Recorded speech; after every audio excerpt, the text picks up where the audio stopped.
सर्वात पहिले चेहरा स्वच्छ करणे खूप महत्त्वाचे आहे. तुमच्या त्वचेचा श्वास करताना चेहरा 30 ते 60 सेकंद हलक्या हाताने मसाज करा आणि नंतर स्वच्छ पाण्याने धुवा. चेहरा धुतल्यानंतर टोनर वापरा. टोनर त्वचेचा पीएच बॅलन्स राखण्यास मदत करतो आणि पोर्स स्वच्छ करण्यास मदत. आता सर्वात महत्त्वाचा भाग म्हणजे फेस सिरम. डार्क स्पॉट्स आणि पिगमेंटेशनसाठी व्हिटॅमिन सी सिरम किंवा डी पिगमेंटेशन सिरम सिरम नंतर मॉइश्चरायझर वापरणे खूप गरजेचे आहे. ऑइली स्किनसाठी जेल बेस्ड मॉइश्चरायझर वापरा. ड्राय स्किनसाठी सिरम बेस्ड मॉइश्चरायझर वापरा.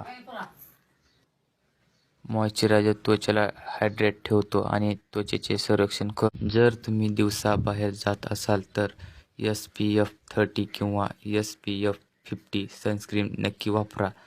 सनस्क्रीनमुळे टॅनिंग कमी होते